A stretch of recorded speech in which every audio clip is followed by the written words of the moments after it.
Hello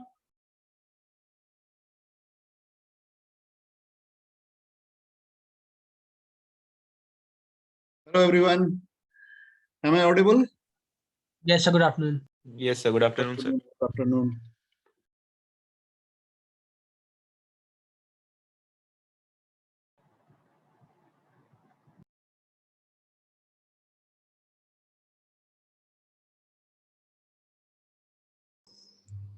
Okay, continue.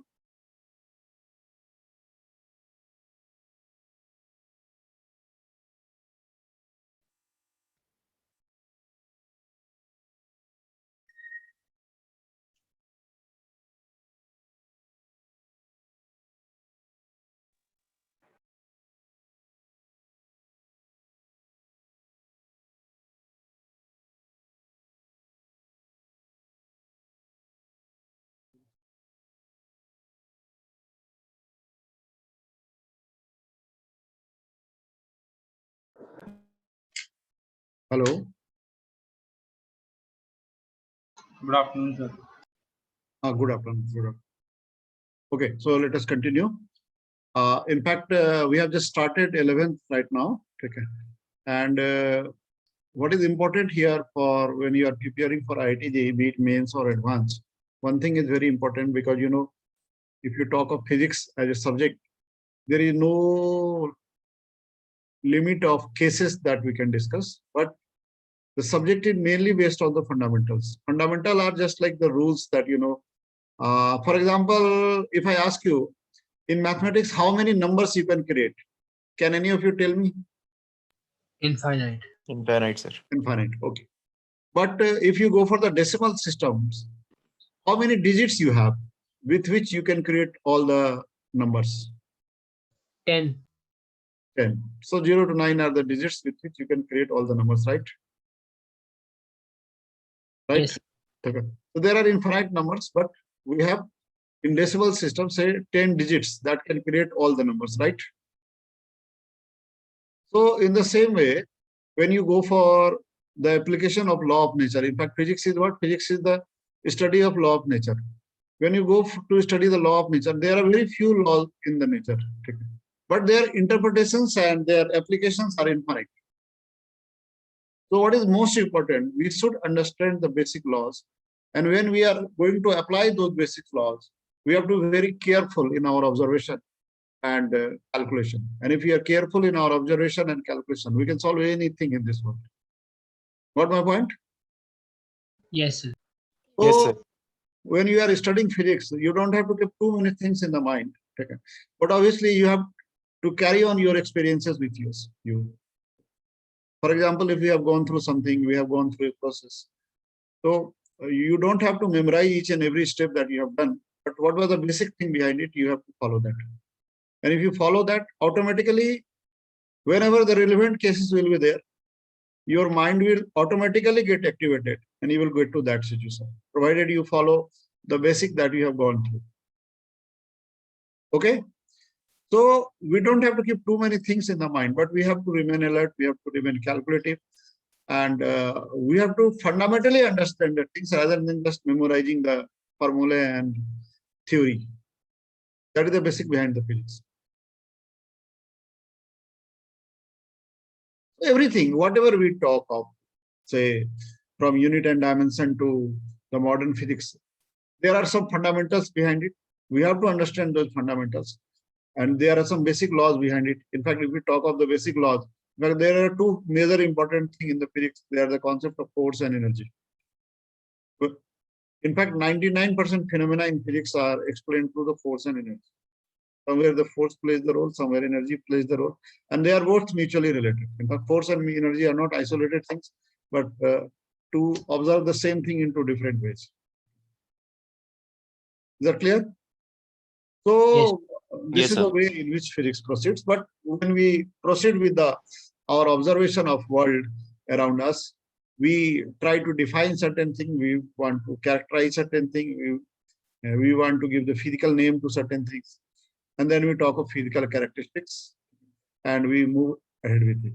So when we will be talking of physics, what is basically important is you have to properly understand the fundamental laws. and then equip yourself with the required mathematics to apply them. So that is the basic goal of this. To understand the phenomena and to equip ourselves with the essential mathematics required to apply those understandings. Is that clear? When we talk of our goal as IIT JEE mains and advanced, so it is same thing. If your concept is clear and we are ready to apply. Okay. In fact, the application is not very easy thing, because a good student who is able to score even 95% marks in CBSE sometimes fail to score even 35% or 40% marks in mains or advanced. Last year, one of my students who has got 97% marks in mains, he has got just 33% marks in advance. And you know what was his rank in advance? With just 33% marks, his rank was 5,500 in advance, in which, say, you can say around 10-11 lakhs students have appeared. Getting my point? But if you talk of students who are getting more than 95% marks, they might be around 1 lakh in the country. Are you with? Yes, sir. Yes. Yes. Important क्या है कि जब हम इन exams की तैयारी करेंगे ना, तो क्वेश्चंस का लेवल में वेरिएशन होगा, उसी हिसाब से हमारे रिस्पांस में भी वेरिएशन होगा. ठीक है. Sometimes ना scoring 40% can be a very good performance. Even if scoring 70%, 35% can be a good performance. And sometimes even scoring 80% can be average performance. Even 90% can be average performance. So how much you perform and how many correct answers you get, it dependent on the quality of questions that you have. If the questions are difficult, it is difficult for everyone, and then scoring even 30-40% can be an achievement. And if questions are very easy, even committing 1 or 2 mistakes may be costly for you. But when we talk of exam preparation for mains and advanced, in fact, lately, if I can talk of, say, last 2 years, say, the level has reduced slightly, but not in advanced. In mains, level has reduced slightly. And earlier, if 50% was going to give almost a rank around 50% marks, if you score, you are going to get a rank around, say, 10,000, 11,000. But now it has moved to, say, 13,000, 14,000 like mains. And advanced, if you still score 35%, you can get a rank around 5,000, 5,500, 6,000. Is that clear? So I'm clear about it. So what is the difference in the level of questions? Sometimes the questions are properly imitating the very known theories. And when they are properly just imitating the very known theories, they are easily scoreable, because known theories are almost clear to everyone and memorized to everyone. So they are just putting up the values and getting it solved. So everyone can do it and students score very high. But even with the known theories, the presentation is different in the different way. Then you have to apply your mind to solve the same problem, which are on the same known theory. And then the scoring becomes less. Is that clear? So there is a difference in attitude of learning and the type of problem that we solve to score high in mains and advanced.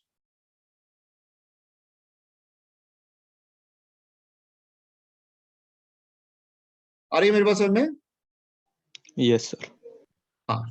और कई बार ना चीजों में थोड़ी थोड़ी changes होती है, तो कई बार हमको खुद आइडेंटिफाई करना पड़ता है ये जो क्वेश्चन है जस्ट नॉलेज बेस्ड है या एनालिसिस बेस्ड है. क्वेश्चन अगर नॉलेज बेस्ड है तो ये रूटीन काम है, सब कोई करते हैं ऑलमोस्ट और सब कोई कर लेते हैं. लेकिन अगर ये एनालिसिस बेस्ड है तो फिर आपको बहुत केयरफुल होकर एनालिसिस करना है, और एक बार एनालिसिस करके अगर आपने रिजल्ट निकाल लिया या इवन अपने टीचर की हेल्प से सॉल्व कर लिया, तो उस टाइप के क्वेश्चन में आगे आपको इंश्योर करना पड़ेगा कि उस टाइप के क्वेश्चन में मेरे से आगे दिक्कत ना हो या मैं इजीली सॉल्व करूं. और ये भी कर पाएंगे तो आप ये मान लीजिए कि अच्छे लेवल के 50% क्वेश्चन तो आप आराम से करते हैं.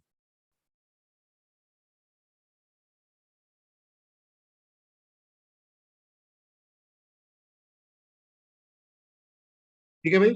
और अगर हम लेट की बात करें तो मेंस का जो सिलेबस है वो मेनली जो प्रिवेलेंट कॉन्सेप्ट है उनकी हल्के हल्के मॉडिफिकेशंस वाले क्वेश्चंस आते हैं. इनफैक्ट 60% क्वेश्चंस तो ऐसे हैं जो वेल नोन कॉन्सेप्ट्स हैं, जो अच्छे से एनसीईआरटी में लिखे हुए हैं, उन्हीं के हल्के मॉडिफिकेशंस के साथ आ रहे हैं. और अगर आप ढंग से तैयारी करो, कॉन्सेप्ट से तैयारी करो, तो उतना 50-60% स्कोर करना is not going to be very difficult job.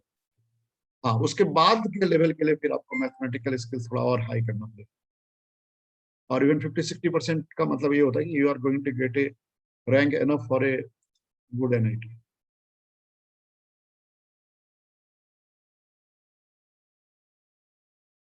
ठीक है भाई, तो लेट अस कंटिन्यू। Yes. चलिए, तो आज हम लोग कंटिन्यू करेंगे और थोड़ा सा हम लोग बात करेंगे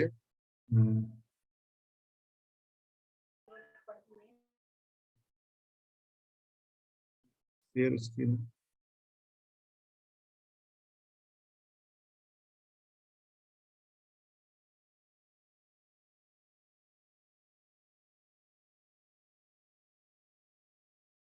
शेयर स्क्रीन नहीं हो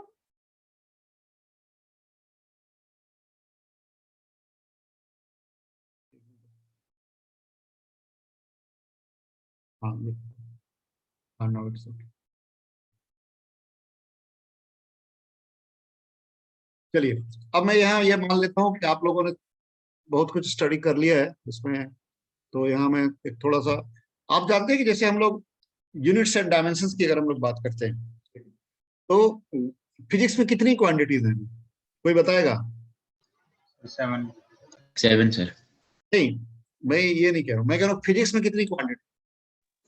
Sir, 2 type. हाँ, 2 type. Total number of quantities की बात करें तो बता सकते हैं आप कितने? मुझे तो नहीं याद है। Sir infinite. सर Infinite कहना गलत होगा, infinite won't be there because obviously the quantities are not infinite, say 100, 101, 100, 200, 5 इस टाइप की quantities, ठीक है।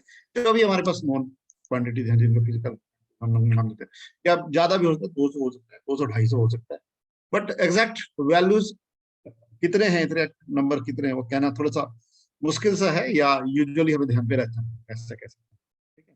बहुत सारी क्वांटिटीज की हमें जरूरत पड़ती है, बहुत सारी क्वांटिटीज ऐसी जिनकी हमको जरूरत नहीं पड़ती। तो अब आइडिया ये है कि जो फिजिक्स में बहुत सारी क्वांटिटीज, तो हम क्वांटिटीज को 2 कैटेगरी में बांटते हैं। जैसे कुछ क्वांटिटीज को अगर हम लोग सेलेक्ट कर लें तो बाकी सारी क्वांटिटीज को उन्हीं क्वांटिटीज के नंबर में एक्सप्रेस कर सकते हैं, ठीक है। ओके, तो जिन क्वांटिटीज को हम लोग कुछ सेलेक्टेड क्वांटिटीज हैं जिनके टर्म में हम लोग बाकी सारी फिजिकल क्वांटिटीज को एक्सप्रेस कर सकते हैं, ठीक है? उन क्वांटिटीज को हम क्या नाम दें? Fundamental quantity. Fundamental quality. Please ठीक है, क्वांटिटीज।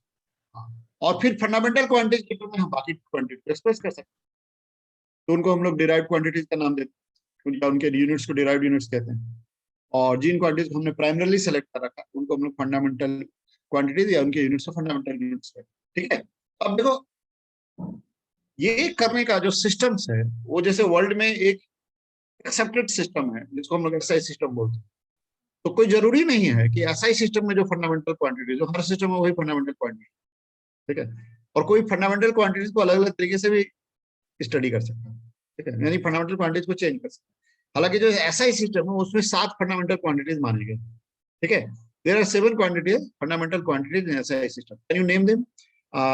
11th का बच्चा कौन है? आयुषी श्रीवास्तव, 11th तो आयुषी, आप 11th के हो? Yes sir. ओके, तो बताइए क्या क्या फंडामेंटल क्वांटिटीज है हमारे पास? लेंथ, मास, टाइम, टेम्परेचर। एक मिनट बजाना, एक मिनट। लेंथ, मास, टाइम, ठीक है ना? हाँ, ये 3 क्वांटिटीज हैं जो मैकेनिक्स में हमारा काम चला जाता है। अगर सिर्फ मैकेनिक्स तक हम कन्फाइंड रखें तो इन्हीं 3 फंडामेंटल क्वांटिटीज हमारा काम चल जाता है, क्या? लेंथ, मास और टाइम, ठीक है। उसके बाद अगर हम थर्मोडायनेमिक्स में जाते हैं तो मुझे टेम्परेचर की भी जरूरत पड़ जाती है। फिर इलेक्ट्रिसिटी और मैग्नेटिज्म में जाते हैं तो किसकी जरूरत पड़ जाती है? Charge or current. Electric current. हाँ, इलेक्ट्रिक करंट को हम फंडामेंटल मान रहे हैं, ये हो गया, ठीक है। इसके बाद बताओ आप, और कौन है? तो ये 3 और 2 5 हो गए, ठीक है। थर्मोडायनेमिक्स में आ गया तो अमाउंट ऑफ सब्सटेंस। हाँ, अमाउंट ऑफ सब्सटेंस, और बिल्कुल। Luminescent intensity. ल्यूमिनेस इंटेंसिटी जिसका यूनिट कैंडला होता है, ठीक है, वो लाइट की इंटेंसिटी से रिलेटेड है, बिल्कुल सही। हाँ बताइए, हाँ बताइए। सर हाँ, सर आप कुछ लिख रहे हैं क्या अपनी स्क्रीन पर? अभी तो लिखा नहीं है, अब लिखेंगे। अच्छा सर, मुझे लगा कि मेरे लिए फ्री। हाँ नहीं, लिखूंगा, अभी अभी तक लिखा नहीं। तो अगर हम लोग बात करें तो 7 फंडामेंटल क्वांटिटी जो एसआई सिस्टम ने सेलेक्ट कर रखा है, राइट। और हम मैकेनिक्स में बात करें तो 3 ही फंडामेंटल क्वांटिटी है ना भाई। ओके, इसका मतलब क्या हुआ, अगर मैकेनिक्स में 3 ही फंडामेंटल क्वांटिटी है तो इसका मतलब ये होगा कि मैकेनिक्स में किसी भी क्वांटिटीज को हम चाहें तो इन्हीं 3 के टर्म में एक्सप्रेस कर सकते हैं, ठीक है। और जब हम उनको एक्सप्रेस करते हैं इन 3 फंडामेंटल क्वांटिटीज के टर्म में, तो जो एक्सप्रेशन आता है, मैथमेटिकल एक्सप्रेशन जो आता है इन फंडामेंटल, उसी को हम लोग क्या बोलते हैं? Derived quantities. नहीं, उसको हम लोग बोलते हैं dimensional formula. Yes, sir. When we express any physical quantity in terms of fundamental quantity या in terms of power of fundamental quantity, तो फॉर्मूला आता है उसको हम लोग क्या बोलते हैं? We call it what? Dimensional formula. हाँ, then we call it dimensional formula. ये बात सबको क्लियर है भाई? Yes, sir. Yes. ठीक है भाई? Yes, sir. हाँ, तो अब हम लोग चलो बात करते हैं जरा डायमेंशनल फार्मूला की। तो जैसे एक नोन फॉर्म से आते हैं, तो डायमेंशनल फार्मूला का क्या इंपॉर्टेंस है? जैसे मान लीजिए अगर आपसे मैं कहूँ फोर्स का क्या dimensional formula, what is the dimensional formula for the force, आप क्या कहेंगे? Sir, ml t to the power minus 2. ये कहाँ से आया? If I ask about force,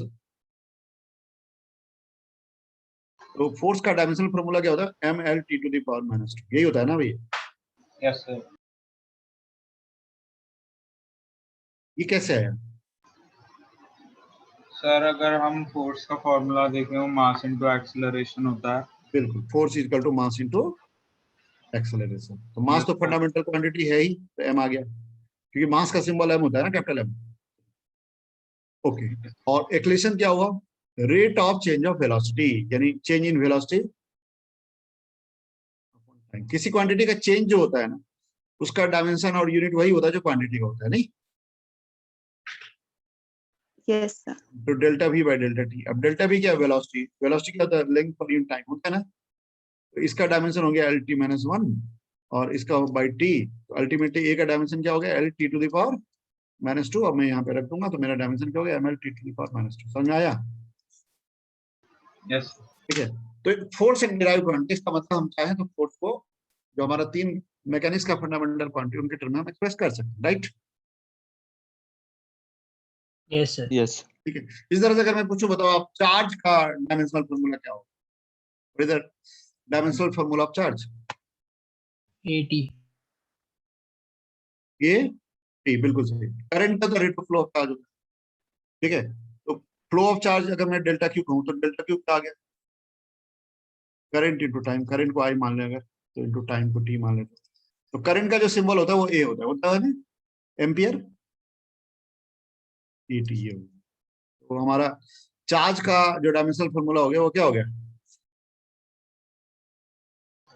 80। हाँ, ये बात सबको क्लियर है? अब देखो एक खास बात है कि SI system is one such system, ठीक है, तो वर्ल्ड ओवर हम लोग साइंटिफिक कम्युनिटी में अडॉप्ट करके चलते हैं, ठीक है। बट जरूरी नहीं है कि हम हर जगह हम एसआई सिस्टम ही लें। हो सकता है हम फंडामेंटल सेट को चेंज करते हैं, तो उसी हमारे हिसाब से हमारा डिराइव्ड सेट भी चेंज हो जाता है, ठीक है भाई? Yes, sir. यस जैसे मान लो एसआई में हमने क्या क्या फंडामेंटल माना हुआ? मास, लेंथ और टाइम माना हुआ ना। अगर मैकेनिक्स की बात करें तो मास, लेंथ और टाइम का माना हुआ है ना भाई, Yes, sir. ठीक है। अच्छा चलो, एक दूसरा सिस्टम है जिसे फंडामेंटल क्वांटिटीज का चॉइस थोड़ा डिफरेंट क्या है, ठीक है। There is some different choice of fundamental quantities. उसमें हमने लेंथ या वेलोसिटी, मोमेंटम,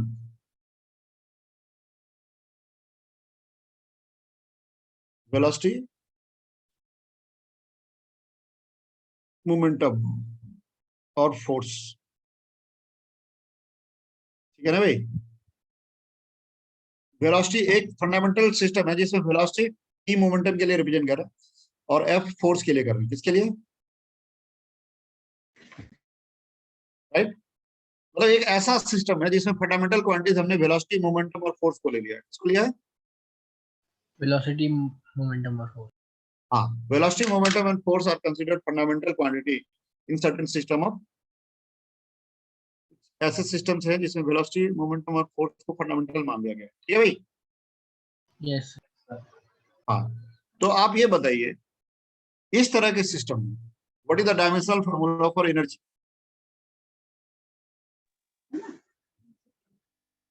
एनर्जी का हाँ हेलो हाँ सर, बताइए। फोर्स का फॉर्मूला समझा सकते हो सर? फोर्स तो ऐसे तो मास इनटू एक्सीलरेशन होता है। मतलब एक सिस्टम है जिसमें एक ऐसा सिस्टम ऑफ यूनिट है जिसमें वेलोसिटी, मोमेंटम और फोर्स को फंडामेंटल क्वांटिटी मान लिया गया। तो आपसे पूछा जा रहा है कि इस, और सिंबल्स वेलोसिटी का v है, मोमेंटम का p है और फोर्स का f है, ठीक है। तो इस फंडामेंटल सिस्टम में एनर्जी का डायमेंशनल फॉर्मूला क्या होगा, बता सकते हैं आप? mL2T-2। m तो आप यूज ही नहीं कर सकते, m तो फंडामेंटल है ही नहीं ना। आपका आंसर हमेशा वेलोसिटी, मोमेंटम और फोर्स की टर्म में चाहिए। 1/2 PV। क्या रहा है? 1/2 P into V। 1/2 pv आ रहा है क्या? Yes। हाँ सही है, सही है, सही, करेक्ट, सही है, करेक्ट। पीवी आएगा सिर्फ डायमेंशन फॉर्मूला। हाँ pv आएगा, right, pv will be correct. 1/2 pv नहीं आएगा, डायमेंशनल फॉर्मूला में न्यूमेरिकल क्वांटिटी नहीं आता, कांस्टेंट आ सकता है। I can say the energy will be some constant k. K is some constant into PV. ठीक है भाई? Yes, sir. ठीक है? Yes Yes, sir. अच्छा ये बताइए, अगर ये बन गया है हमारे पास तो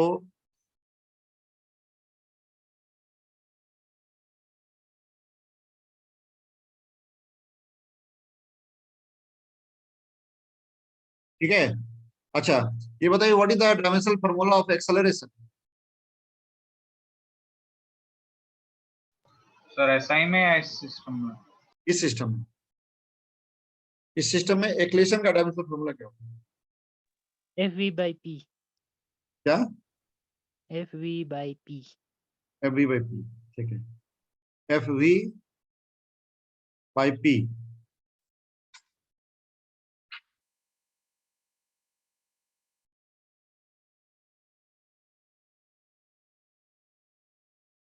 ये ना भाई, क्यों?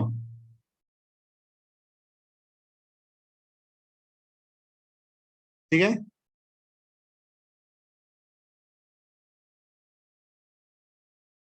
Yes sir. सर तो FV P⁻⁻1 हो जाएगा।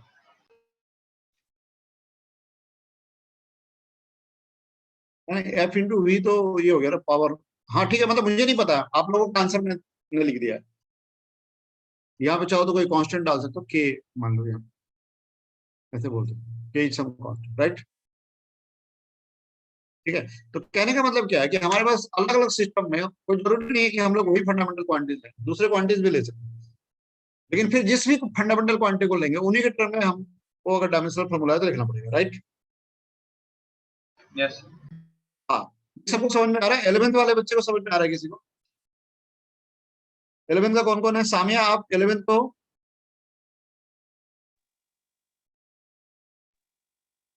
सर मैं 11th में हूँ सर। हाँ आप बताओ, आपको क्लियर है एनर्जी? नहीं सर। नहीं है, अब मैं दिखाऊं कैसे। देखो, सबसे पहली बात है कि मतलब आप किसी भी सिस्टम में फंडामेंटल क्वांटिटीज अगर आप डिफाइन करते हो किसी भी सिस्टम में, तो आप अलग अलग सिस्टम में अलग अलग क्वांटिटीज को फंडामेंटल ले सकते हो, ठीक है। अगर आप जिनको भी फंडामेंटल ले रहे हो उसके अलावा बाकी क्वांटिटी डिराइव हो जाएंगे, उनको मुझे उसके टर्म में लिखना, तो जो एक्सप्रेशन आएगा उसी को हम लोग डायमेंशनल फॉर्मूला बोलेंगे। यानी इस सिस्टम में जिसमें हमने वी, पी और एफ को फंडामेंटल ले लिया है, तो उसमें एनर्जी का डायमेंशनल फॉर्मूला है पीवी, और एक्लेशन का डायमेंशनल फॉर्मूला है क्या? एफ वी बाई पी, ठीक है भाई। और जो के आता है वो डायमेंशनल फॉर्मूला में कांस्टेंट नहीं है, ठीक है, समझ में आया? यानी इसको मैं ऐसे बोलूंगा p टू द पावर 1 और v टू द पावर 1, इसको बोलूंगा f to the power 1, v to the power 1 and p to the power -, ये डायमेंशनल फॉर्मूला। ये कैसे आया इसको जरा हम लोग सोचते हैं, ठीक है। तो इसको कैसे सोचेंगे? आप सोचिए कि मुझे अगर एनर्जी के बारे में पूछा जा रहा है तो एनर्जी क्या होता है? एनर्जी क्या होता है? जो हमारा फिजिकल अंडरस्टैंडिंग है एनर्जी का, एनर्जी क्या होता है? वर्क होता है। Yes sir. वर्क यानी क्या? एनर्जी और फोर्स एक ही चीज है ना भाई, मतलब Yes, sir. एनर्जी और वर्क तो एक ही चीज है ना। वर्क जब हम करते हैं किसी बॉडी पे तो वो स्टोर हो जाता है तो उसको एनर्जी बोलते यस हैं। या सर। वो वही वर्क जब काइनेटिक एनर्जी के फॉर्म में स्टोर हो जाता है तो काइनेटिक एनर्जी बोलते हैं। नहीं, यस सर। एनर्जी क्या होता है? वर्क। एनर्जी क्या है? Energy work. फोर्स। फोर्स का जो वर्क होता है, किसी फोर्स का जो वर्क होता है वही एनर्जी के टर्म में स्टोर हो जाता है। Energy is basically force into displacement, right? Yes sir. या हम लोग ऐसे भी लिखना चाहें काइनेटिक एनर्जी के टर्म में तो ऐसा लिख सकते हैं, half to mass into v। Square of acceleration v। तो अब एनर्जी को हम लोग कैसे कैसे लिख सकते हैं इसकी हम बात करें तो अब एक तरीका तो हम लोग है कि अगर मुझे v है यहाँ पे, ठीक है, v है यहाँ पे, ध्यान से देखिएगा, v है ना यहाँ पे, v स्क्वायर, तो v तो एक हमारा फंडामेंटल क्वांटिटी आई है, ठीक है। तो अगर मैं एक्सप्रेशन ऐसा लिखूं जिसमें या फोर्स है यहाँ पे तो फोर्स की टर्म में लिखना पड़ेगा, तो अलग अलग तरीके से एक ही क्वांटिटी। अब आता है हमारे पास मास क्या है, तो v तो है ही फंडामेंटल, तो v आई स्क्वायर आ गया मास। अब जानते हैं मोमेंटम होता है मास इनटू वेलोसिटी, ठीक है, तो मास क्या है? p/v। तो यहाँ पे आप चाहो तो ऐसे भी लिख सकते हो, हाफ इंटू p/v, सिंप्लीफाई हो गया, हाफ pv हो गया ना भाई। हाफ हटा देंगे डायमेंशनल फॉर्मूला में, कांस्टेंट तो आता नहीं है, तो p1v⁴ ये हो गया, ये दिखने का एक तरीका हो गया, ठीक है भाई। Yes, sir. Yes sir. हाँ, तो अल्टीमेटली आ गया हमारा डायमेंशनल फॉर्मूला क्या? pv p1v2। इस तरह से एक्सेलरेशन की अगर हम लोग बात करेंगे तो क्या लिखेंगे? एक्सेलरेशन क्या होता है? Force by mass. एक्सेलरेशन क्या होता है? फोर्स बाय मास, यही होता है ना भाई। तो अब फोर्स तो है ही हमारा फंडामेंटल क्वांटिटी, मास अभी हमने देखा कि p/v हो जाता है, ठीक है ना। यानी हम f⁴ v⁴ एंड p⁴ समझ में आ रहा है? Yes sir. यानी किसी भी सिस्टम में अगर मुझे किसी भी क्वांटिटी का डायमेंशनल फॉर्मूला लिखना है तो मुझे क्या सोचना है? मुझे उस क्वांटिटी के लिए एक ऐसा फॉर्मूला ढूंढना है जिसमें फंडामेंटल क्वांटिटी आ रही, ठीक है। देख सकते सर हैं पहले हमने m की जगह p/v डाला था, अभी मैं v/p डाला है, उससे कोई डिफरेंस नहीं होता ना? नहीं, जो डालना है वही डालोगे। आप कैसे डाले? तो मास इंटू v तो मोमेंटम होता है, यस सर। तो मास क्या होगा? p/v होगा ना भाई। Yes sir. तो मास के लिए हर जगह मुझे p/v ही डालना पड़ेगा ना। तो सर हमने यहाँ पर v/p क्यों डाला है? कहाँ डाला है v/p? p/v ही तो डाला है मास की जगह। ओके देखो ना, सर। एनर्जी को मैंने हाफ m² लिख दिया, यहाँ पे देखो हाफ m² लिखा,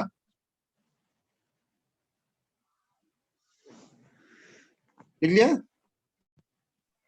यस सर। एक्सेलरेशन हमने शायद डाला है सर, f = m = एक मिनट इस पे देख रहे थे, एक्लेशन में क्या है? f/m है ना, ठीक है। एक्लेशन तो f/m होता है ना, force by mass. Yes sir. तो मास को p/v डाल दो तो क्या हो जाएगा? Okay sir. v/p। यानी आप इसको लिखते हो f⁴ v⁴ p⁴, ठीक है। Yes sir. ओके, यानी इससे क्या पता चला आपको? आपको हो सकता है कई बार क्वेश्चन में कोई इमेजिनरी सिस्टम ऑफ यूनिट दे दिया जाए जिसके अपने फंडामेंटल यूनिट, ठीक है, और उस इमेजिनरी सिस्टम में अगर आपको डायमेंशनल फॉर्मूला लिखने के लिए कहा जाएगा तो कर लेंगे आप, Yes, sir. ठीक है, राइट। Yes, sir. हाँ, ऐसे करना और आसान आपके लिए एक काम करवा सकते हैं, आपके लिए हम इसको और आसान कर सकते हैं। जो हमारा यूजुअल फंडामेंटल सिस्टम है उसमें जो फंडामेंटल यूनिट्स है उसके हम लोग फॉर्मूला, डायमेंशनल फॉर्मूला उस यूनिट में लिख लेंगे और उससे और आसान काम हो जाएगा, वैल्यू पुट कर देंगे, ठीक है।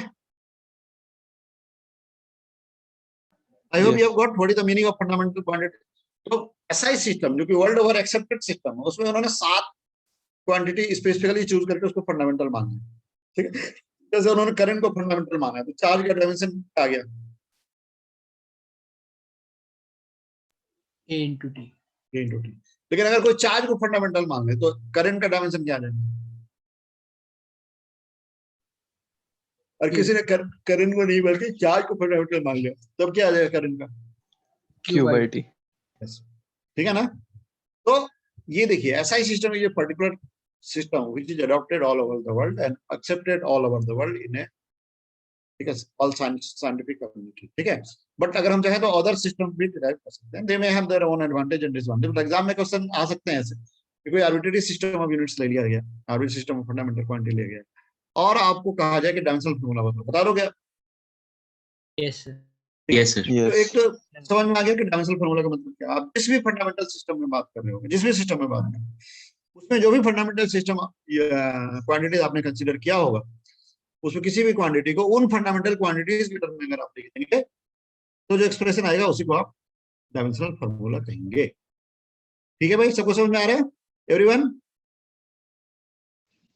Yes, sir. अब दूसरी बात ये आती कई बार हमारे पास, आखिर डायमेंशन का यूज क्या है? What is the uses of dimension? Dimensional formula तो ठीक है, हमने समझ लिया, क्या फायदा है डायमेंशनल फार्मूला? एडवांटेज क्या है डायमेंशन? मतलब आपको नहीं पता चलता डायमेंशनल फार्मूला तो क्या फर्क पड़ेगा?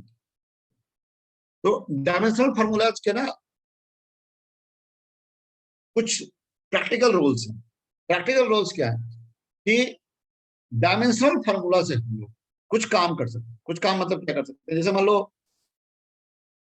हम लोग डायमेंशनल फार्मूला के को यूज करें, रिलेशन को प्रेडिक्ट कर सकते हैं।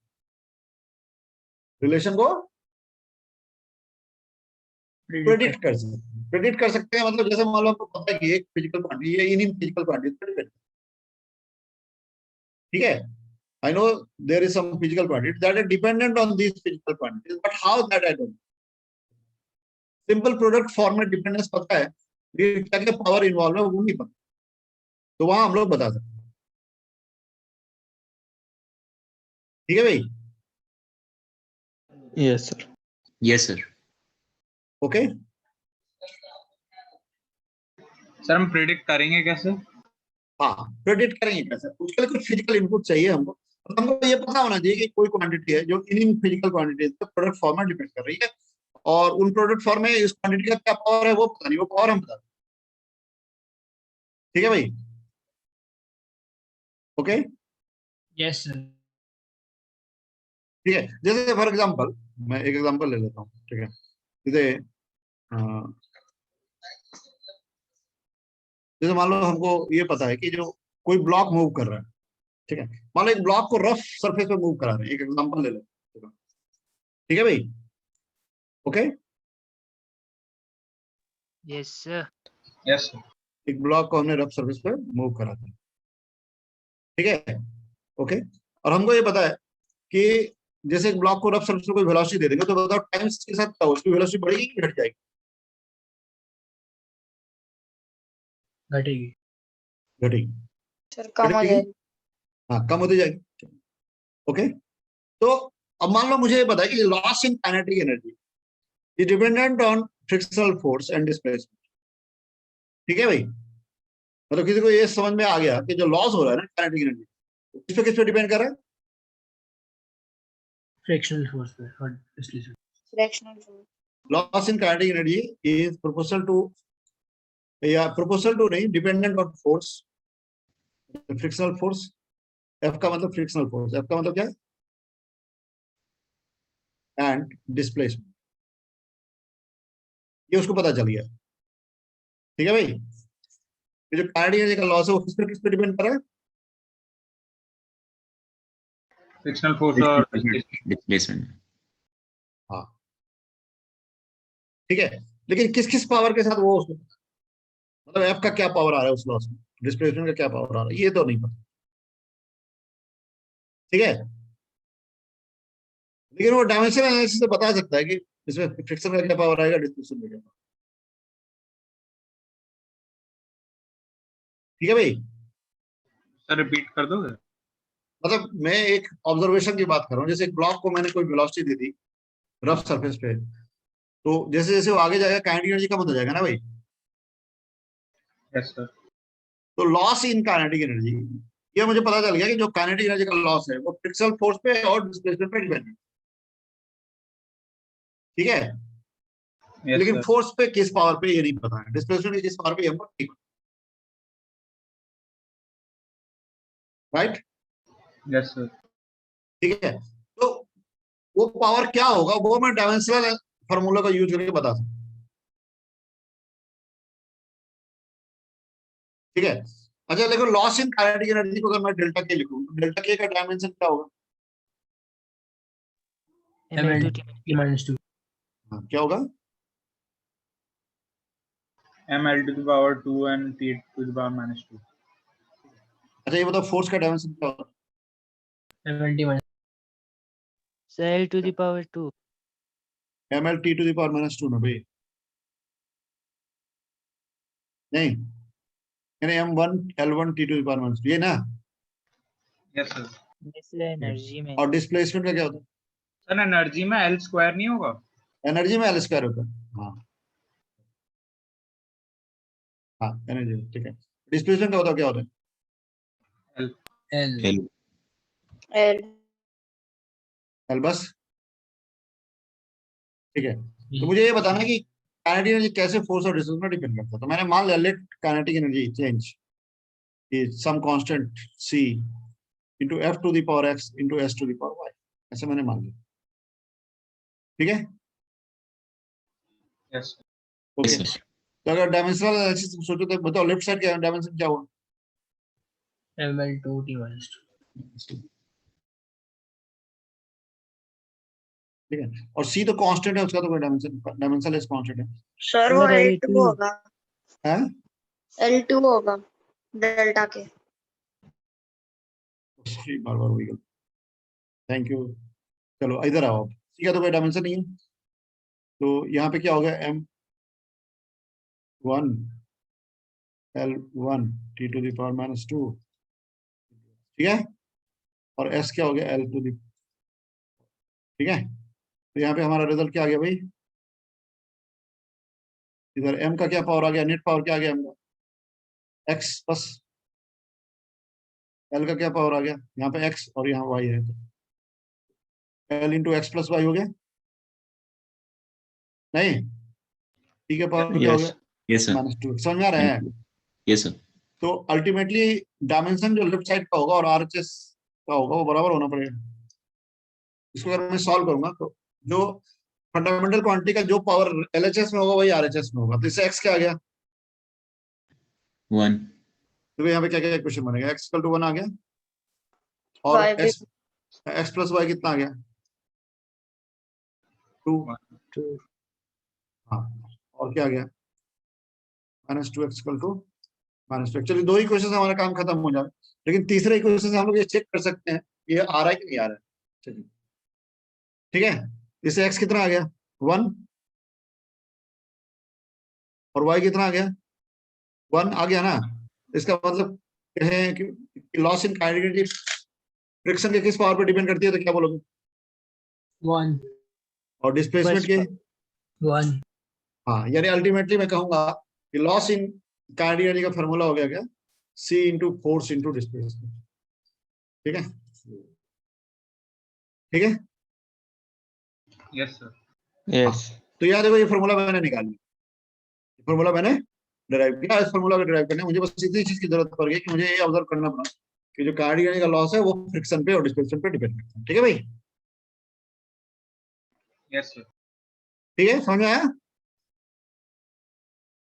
यानी अगर आपको किसी भी फिजिकल क्वांटिटी का अदर फिजिकल क्वांटिटी पर डिपेंडेंस दे दिया जाए और आपसे एक फॉर्मूला प्रेडिक्ट करने के लिए, ये देखो ये प्रेडिक्शन है, प्रेडिक्शन जो है ये एक प्रेडिक्शन है कि ऐसा फॉर्म आएगा, ठीक है, ठीक है। हम नहीं कह सकते यही आएगा, आप सी की वैल्यू तो मिली भी नहीं मुझे, ठीक है ना? सी की वैल्यू मुझे नहीं बता सकता। नहीं मिली, ठीक है। तो डायमेंशनल फॉर्मूला प्रेडिक्ट कर सकता है कि क्या रिलेशन हो सकता है, ठीक है। एग्जैक्ट रिलेशन कहना मुश्किल है, कांस्टेंट की वैल्यू तो देगा नहीं डायमेंशन। समझ में आ रही बात? Yes, ठीक sir. है। तो डायमेंशन का एक यूज ये होता है कि डायमेंशन जो होता है नॉन क्वांटिटी के बीच में रिलेशन को प्रेडिक्ट कर सकते हैं। बेसिकली हम इसको वेरीफाई कर सकते हैं कि ये रिलेशन सही है कि नहीं। यानी किसी ने मान लो अगर देख लिया और डायमेंशनली कोई चीज अगर सही है, अगर कोई चीज डायमेंशनली सही है तो वो सही हो सकती है, लेकिन डायमेंशनली सही है इसलिए सही हो जाएगी ऐसा कहना मुश्किल। Yes, sir. ओके, तो डायमेंशनल फार्मूला का एक रोल होता है चेक करना कोई फार्मूला सही है कि नहीं है, उसको चेक किया जा सकता है। हालांकि 100% चेक होगा या जरूरी नहीं।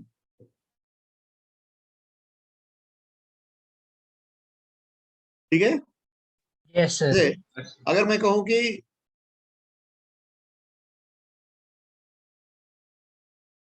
under constant acceleration displacement of the particle is given by u into t, लगा ठीक है।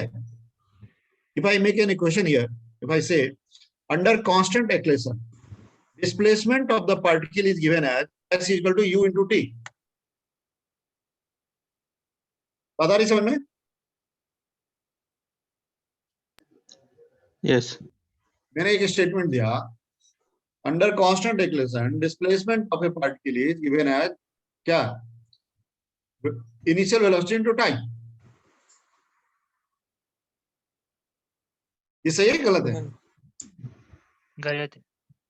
हाँ, लेकिन डायमेंशनली सही है कि गलत? सही है। सही है। हाँ, under constant acceleration displacement of the particle is initial velocity into time. ये एक्चुअली गलत है, तो तुम लोग जानते हो कि कांस्टेंट एक्सेलरेशन में डिस्प्लेसमेंट का फार्मूला क्या होता है, ut प्लस हाफ स्क्वायर होता है। Yes, sir. सब कोई जानते हो ना भाई, 11th वाले बच्चे भी जानते हो कि पढ़ा होगा उन्होंने 9th में। Under constant acceleration displacement of the particle is given as what, initial velocity into time plus half into acceleration into t square. ये होता है ना भाई? Yes, sir. ut plus half it is, sir. हाँ, लेकिन अगर मैं कहूं कि ये नहीं, मतलब मैं सिर्फ ये कहूं कि displacement is given as velocity initial velocity to time, तो तुम जानते हो कि ये गलत है, लेकिन डायमेंशनली सही है। क्यों? अब u into time, initial velocity to time का जब डायमेंशन निकालेंगे तो वही आएगा जो डिस्प्लेसमेंट का है।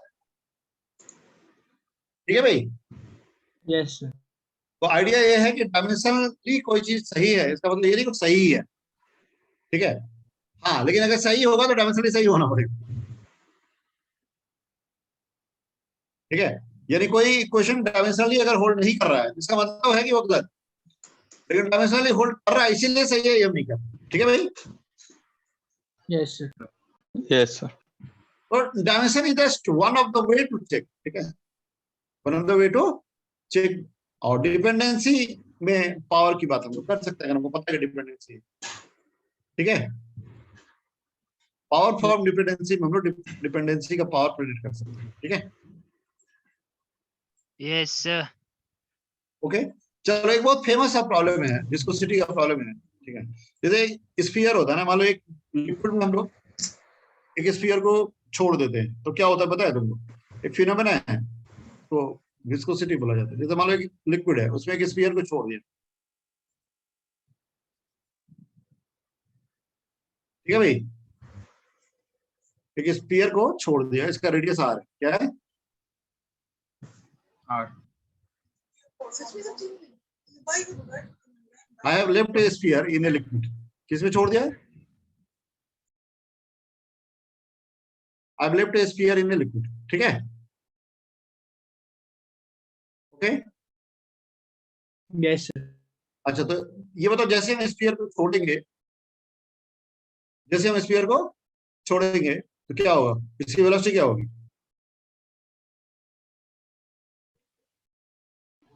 U. The moment I leave the sphere, what is the velocity? 0। हमने रेस्ट से छोड़ा है Yes. तो उस समय जानते हो इस पे एक वेट लग रहा होता है, बाइंड फोर्स। क्या होता है? मतलब लिक्विड का बाइंड फोर्स लगेगा इस पे, और क्या लगेगा?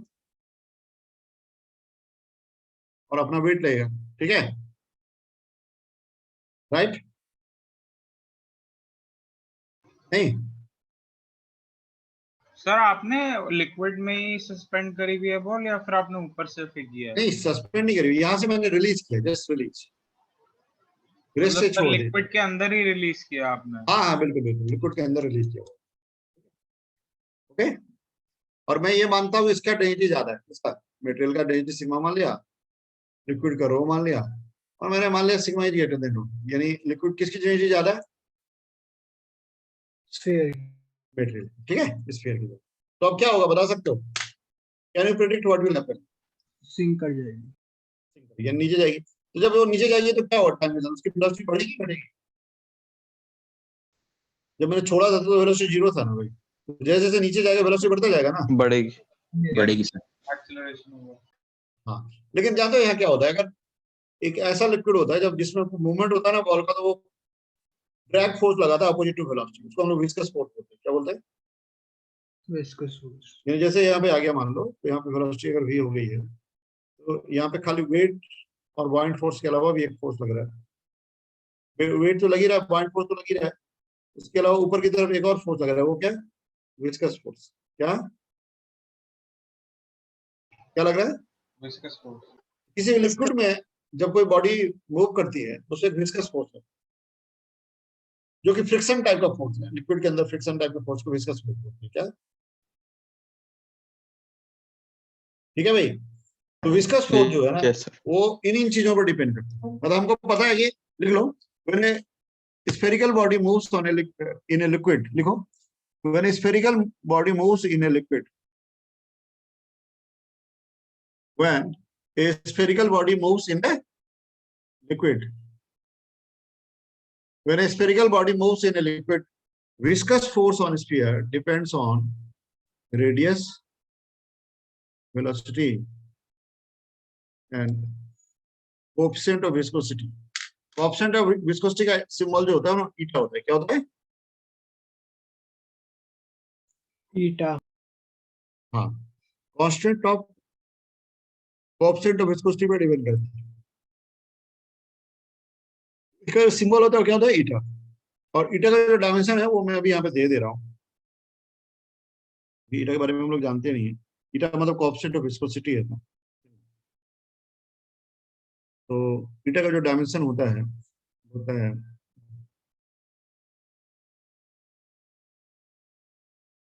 ईटा का डायमेंशन, तो ईटा जो क्वांटिटी होती है तो force upon area,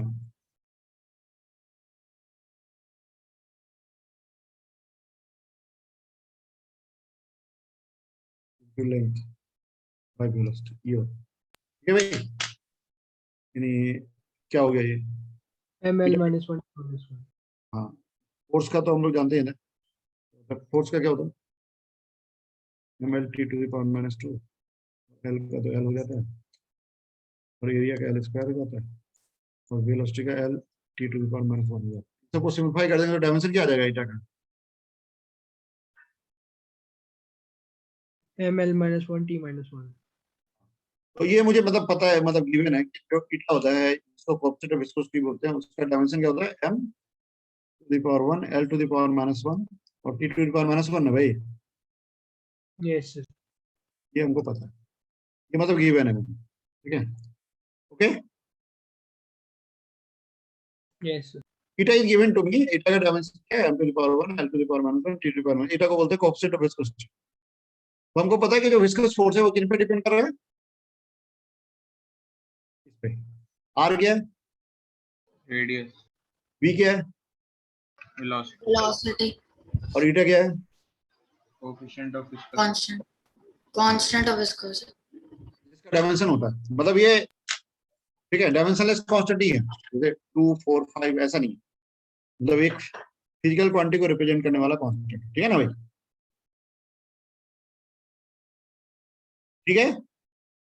yes yes sir. Sir. अब मुझे बताइए, ठीक है, viscous force depends on what power of radius, what power of velocity and what power of eta. 1 power 1 नहीं, what is the formula of viscous force in terms of eta, R and we?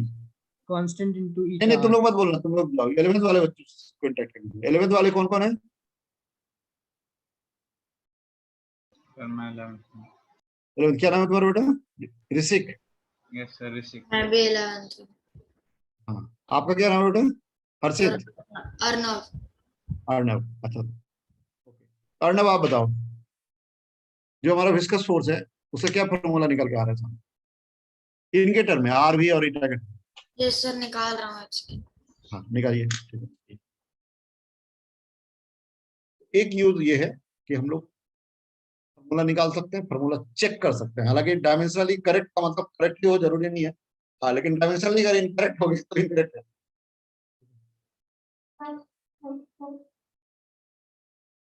ठीक है भाई।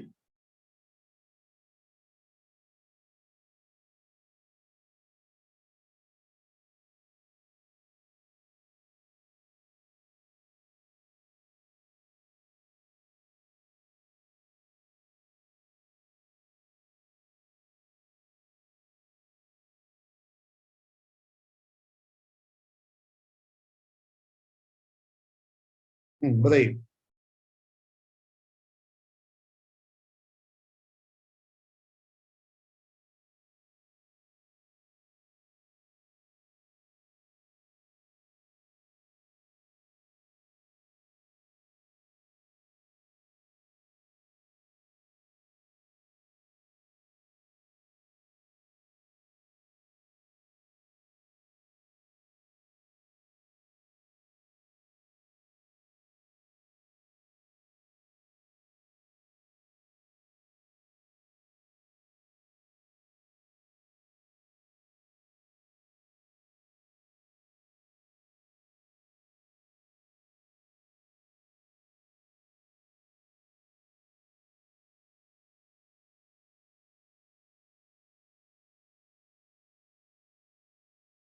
आ रहा है?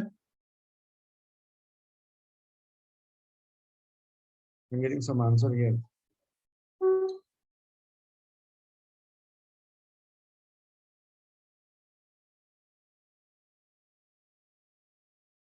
हो रहा है क्या? अरे रुको ना, चलो ऐसे सोचूंगा मैं, जो विस्कस फोर्स है वो मान लो क्या क्या आर के एक्स पावर पे डिपेंड करता है, ऐसे सोचूंगा। यानी मान लो ये मैंने मान लिया कि फॉर्मूला आ रहा है R to the power X, B to the power Y और eta to the power Z. ठीक है भाई, ये तो पता ही है ना हमको कि विस्कस फोर्स किस पे डिपेंड करता है, रेडियस पे डिपेंड करता है, वेलोसिटी पे डिपेंड करता है, और किस पे डिपेंड करता है, ईटा पे डिपेंड। ठीक है, बट क्या क्या पावर पे डिपेंड करता है ये मुझे नहीं पता। राइट राइट, तो मैंने एज्यूम कर लिया, मान लो जो विस्कस फोर्स है आर के एक्स पावर पे डिपेंड करता है, वेलोसिटी के वाई पावर पे डिपेंड करता है, और ईटा के जेड पावर पे डिपेंड करता है, ऐसा मैंने एज्यूम कर लिया। ठीक है भाई, हर्षित क्लियर है? Arnab? Yes yes sir yes sir. हाँ, तो अब एक्स वाई जेड मुझे निकालना, कैसे निकालेंगे? डायमेंशनली चेक करेंगे, दोनों तरफ को डायमेंशनली इक्वेट। ठीक है, डायमेंशनल इक्वेशन में इक्वेशन को इक्वेट करके चेक कर लेंगे। ठीक है, तो बताओ यहाँ एलएचएस का क्या डायमेंशन है? फोर्स का क्या डायमेंशन होता है? M L M one L one T to the power minus 2, यही होता है ना भाई? यस ये का तो कोई डायमेंशन नहीं था। आर का क्या डायमेंशन? आर तो लेंथ है ना भाई, आर मतलब रेडियस तो लेंथ हुआ। वेलोसिटी क्या होता है? L2 to the power minus 1. ठीक है, तो L to the power Y T to the power minus Y, यही ना भाई? Yes sir. अब कौन बचा? ये आर हो गया, वी हो गया, अब कौन बचा? ईटा।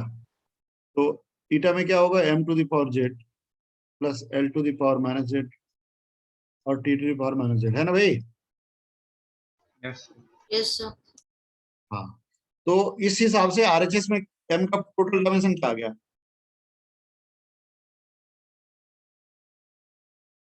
M to the power Z आ गया। एल का क्या आ गया? X plus Y minus Z. हाँ, और टी का क्या आ गया? Minus y minus z. बस मैंने जेड ही आया ना भाई? ठीक है, Sir minus z क्यों आया सर? क्या? Sir sir y minus minus y भी तो होगा. Minus Y minus Z. एक मिनट, सॉरी सॉरी, यहाँ पे मैं माइनस वाई भूल गया। Minus Y minus Z, right. ठीक है ना भाई, यानी माइनस कॉमन ले लिया, वाई प्लस जेड, राइट। अब सही है? अब सही है? Yes sir. Yes, sir. हाँ फिर Z1 आ गया. हाँ, तो अब हम लोग क्या करेंगे, एलएचएस और आरएचएस के डायमेंशनल पावर को कंपेयर करेंगे। तो जेड कितना आ गया, यहाँ पे एम का पावर जेड है, यहाँ एम का पावर 1 है, इसका मतलब जेड कितना हुआ 1, ठीक है। अच्छा जेड 1 हो गया, और इधर ये वाले को देखें, हो गया। Y minus Y plus Z equal to -2, यानी Y plus Z equal to 2 हो गया, और जेड 1 है, तो वाई कितना हो गया 1 1। अब एक्स बताओ, एल का पावर देखें तो X plus Y minus Z, X भी 1 हो गया। हाँ एक्स भी 1। X भी 1. हाँ, तो मैं बताऊंगा, बताओ what is the viscous force का formula, some constant into eta into R into V, ऐसा लिख सकते हैं। Yes sir. ये formula, ठीक है। एक्चुअली होता है 6 पाई ईटा आर वी, बट 6 पाई तो एक न्यूमेरिकल कांस्टेंट है, ठीक है, समझ में आया? तो देखो यहाँ पे डायमेंशनल फॉर्मूला ने क्या किया, ये डायमेंशनल फॉर्मूला है भाई, यूनिट एंड डायमेंशन पे ही है, ठीक है, ओके। सर ये एक्चुअल में हम ये विस्कस फोर्स वगैरह 11th में एंड में पढ़ेंगे। इसको फोर्स वाला, हाँ 11th में एंड में पढ़ोगे, बट अभी हम उसमें मुझे जाने की जरूरत नहीं है, मतलब बेसिकली बस ये दिखाना चाह रहा हूँ कि अगर मुझे कोई डिपेंडेंस पता है तो हम लोग कैसे फॉर्मूला निकाल सकते हैं, ठीक है। एक्चुअली तो हम लोग बाद में पढ़ेंगे, मतलब फ्लूइड के चैप्टर में आता है ये बात, ठीक है ना भाई। बट ये मैं उसकी बात करना नहीं चाह रहा, मैं ये बताना चाह रहा हूँ कि अगर मुझे कोई डिपेंडेंस पता है, ठीक है, और डिपेंडेंस में जो भी क्वांटिटीज इन्वॉल्व है उनके डायमेंशनल फॉर्मूला पता है, तो डिपेंडेंस का क्या फॉर्मूला होगा ये निकाल सकते हैं कि नहीं? Yes sir. हाँ, तो डायमेंशनल फॉर्मूला का एक यूज है, ये है कि डायमेंशनल फॉर्मूला से को यूज करके, डायमेंशनल एनालिसिस को यूज करके हम लोग फॉर्मूला प्रेडिक्ट कर सकते हैं, ठीक है भाई। सर ले आप ये सर ईटा का ये क्या फॉर्मूला लिखा है यहाँ पे सर? ईटा का चलो मैंने अभी उस पे ईटा इंट्रोड्यूस करना थोड़ा अभी मुझे मुश्किल है, कोएफिशिएंट ऑफ विस्कोसिटी, क्योंकि वहां पे बहुत सारा फिजिकल कैरेक्टरिस्टिक है, उसमें मैं जाना नहीं चाह रहा हूँ। अभी मैंने बस ये इंफॉर्मेशन की तरफ दे दिया कि ईटा एक लिक्विड की कैरेक्टरिस्टिक होती है जिसको कोएफिशिएंट ऑफ विस्कोसिटी बोलते हैं, कितना फ्रिक्शनल फोर्स लगाती है किसी भी बॉडी पे, ठीक है, उस पर डिपेंड करता है, और वो फिजिकल कैरेक्टरिस्टिक लिक्विड की कैरेक्टरिस्टिक होती है, किसी में ईटा ज्यादा होता है, किसी में ईटा कम होता है, ठीक है। और ईटा का जो डायमेंशन होता है वो होता है m⁻1 l⁻⁻1 t⁻⁻1, यानी ये गिवन है आप, मतलब जब हम विस्कोस फोर्स की बात करेंगे तो एक फिजिकल कैरेक्टरिस्टिक होती है किसी लिक्विड की जिसको कोएफिशिएंट ऑफ विस्कोसिटी बोलते हैं, ईटा से रिप्रेजेंट करते हैं, जिसका डायमेंशन होता है m⁻1 l⁻1 t⁻⁻1 इस पर डिपेंड, ठीक है।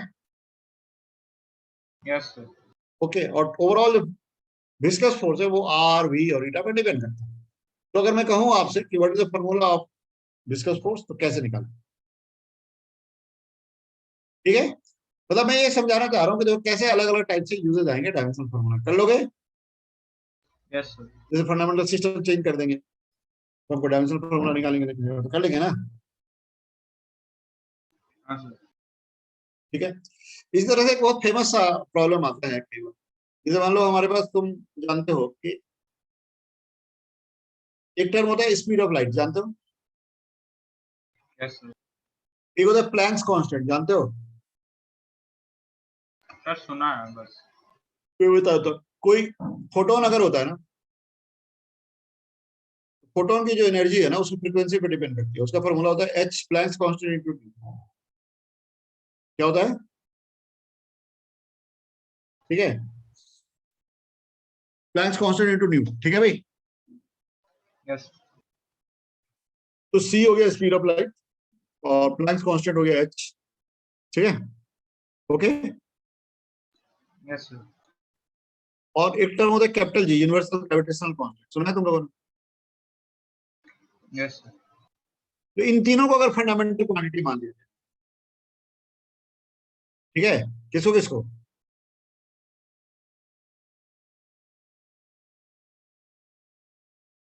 किसको किसको, प्लैंक्स कांस्टेंट डी और sir Planck's constant, c speed of light और यूनिवर्सल ग्रेविटेशनल कांस्टेंट, ठीक है भाई। Yes sir.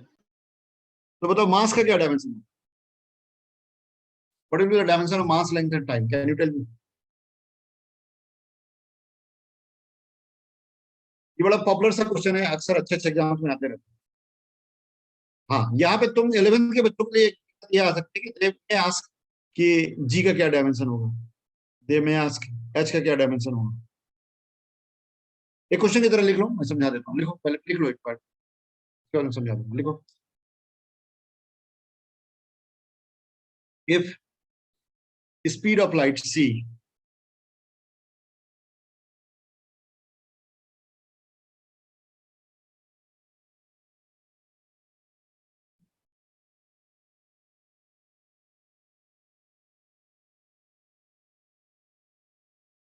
ठीक है, mass sorry speed of light Planck's constant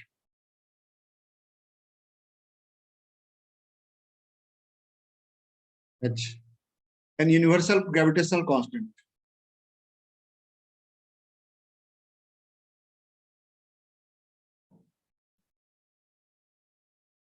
ठीक है, ये तीन क्वांटिटी है। ठीक है भाई, speed of light, Planck's constant, universal gravitational constant g are treated as fundamental quantities. क्या are treated as fundamental quantities. What is the dimensional formula of mass, length and time. ठीक है, बताइए मास का, लेंथ का और टी का dimensional formula क्या होगा। व्हाट इज द डायमेंशनल इनके टर्म्स में सर। हाँ ऑब्वियसली, मतलब you have to give your answer in terms of speed of light, Planck's constant. Sir इनके डायमेंशनल फॉर्मूला लिख दीजिए आप। स्पीड का क्या होना चाहिए डायमेंशनल फार्मूला, बताओ। स्पीड तो स्पीड है, LT - 1 मतलब लास्ट के हाँ, तो इसका तो पता चलेगी नहीं। ठीक है, अच्छा प्लैंक्स कांस्टेंट का कैसे बताएंगे, बताओ। जहाँ तो प्लैंक्स कांस्टेंट का अगर तुम लोगों ने देखा कि किसी फोटोन की जो एनर्जी होते हैं ना, वो उसकी फ्रीक्वेंसी पर डिपेंड करती है। तो energy of proton is given as h nu, so h is what, energy upon frequency. Frequency होता है पर यूनिट टाइम। ठीक है, तो बताओ E जो h हो गया E by v, ठीक है, और v क्या हुआ, v खुद हो गया t to the power -1। तो आप ये बताइए एनर्जी का डायमेंशन क्या होता है, ml2 t - 2 और नीचे से t to the power -1 आके ऊपर जाकर t to the power 1 बन गया, तो क्या बनेगा, ml2 t - 1। हाँ ये डायमेंशन। ठीक है, h का। अब g का है, तो तुम जानते हो न्यूटन लॉ ऑफ ग्रेविटेशन, सुना तुम लोगों ने, यस सर। क्या होता है। Sir m1 m2 sir F is equal to G m1 m2 upon r²।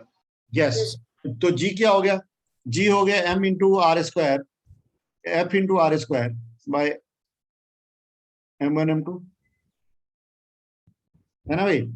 तो g का डायमेंशन अगर हम निकालेंगे तो क्या होगा, तो ये हो जाएगा यहाँ पे ml e to the power -2 into l to the power 2 by m to the power -2। तो बताइए g का डायमेंशन क्या आ गया,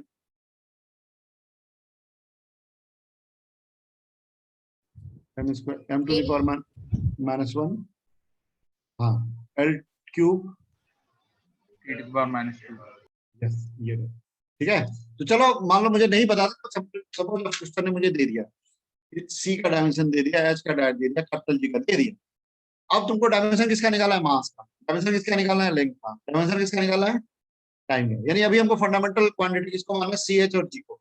आई want to get the mass, किसी एक निकालो, बाकी तुम होमवर्क के लिए कर लेना। कोई एक तुमको जो अच्छा लग रहा हो, मास, लेंथ, टाइम में से कोई एक निकाल लो, कोई एक निकाल लो, बाकी तो कर लेना घर पे होमवर्क के। ठीक है, ठीक है भाई। मास, लेंथ, टाइम में से कोई एक निकाल लेते हैं।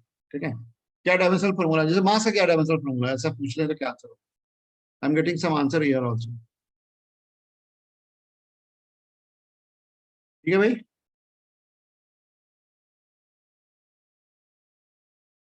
Right. What is the dimensional formula of mass, कुछ आइडिया आ रहा है, कर रहे हो अर्नब। Yes sir. करिए जल्दी कीजिए, बताइए। अब आपसे हो जाना, मतलब नहीं पता है तो कुछ फॉर्मूला एज्यूम करके फिर डायमेंशनल इक्वेट करके सॉल्व करें। जैसे ये तो दे रखा है कि हमको आंसर किसके टर्म में चाहिए, सी के टर्म में, एच के टर्म में, जी के टर्म। तो मान लो मास में सी का पावर एक्स आता है, एच का पावर वाई आता है, जी का पावर जेड आता है। यस सर, वैसे ही करेंगे सर, वो वही कांस्टेंट लेके। हाँ बिल्कुल, यानी ये फंडामेंटल क्वांटिटी टेबल, और ये जो चॉइस मैंने किया है स्पीड ऑफ लाइट और टाइम कांस्टेंट ऑफ ग्रेविटी, ये बड़ा पॉपुलर एस्पेक्ट है, इसलिए मैंने ले लिया इसको। तो अक्सर अच्छे अच्छे एग्जाम्स में ये क्वेश्चन आते रहते हैं। जैसे अगर मैं इनको फंडामेंटल क्वांटिटी मान लूं तो इसका क्या डायमेंशन होगा, उसका क्या डायमेंशन होगा। अब इसके बाद ये कर लो, उसके बाद हम लोग डिस्कस करेंगे कि जो डायमेंशनल फार्मूला का यूज है यूनिट कन्वर्जन में, कैसे डायमेंशनल फार्मूला का यूज करें। जैसे एक सिस्टम ऑफ यूनिट से दूसरे सिस्टम ऑफ यूनिट में जब हम चीजों को ले जाते हैं, कैसे हम लोग डायमेंशनल फार्मूला का यूज करते हैं, वो भी ठीक है भाई। तो एक मुझे बता दो, बाकी होमवर्क के लिए करना, पहला वाला बता दो।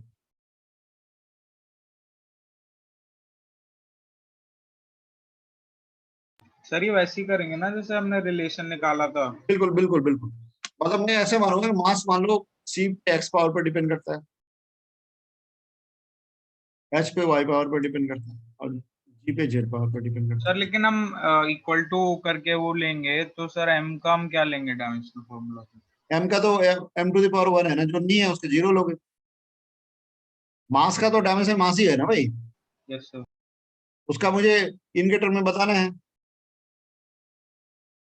तो जब हम आरएचएस की बात करेंगे, इसको चलो अभी भूल जाओ, बात करेंगे। यहाँ पे जब हमारे पास आरएचएस आ जाएगा, वो सी के एल, सी में एल एक बार आ रहा है एक्स पावर के साथ, एच में 2, तो सी के ऊपर हम लोग लिखेंगे क्या, सी के पावर एक्स अगर मैंने मान लिया है तो एल का पावर एक्स हो गया यहाँ पे एक, और एच में भी एल 2 पे आ रहा है तो 2y, और यहाँ पे एल क्या आ रहा है, जी में भी एल स्क्वायर ही आ रहा है ना भाई, नहीं एल क्यू आ रहा है।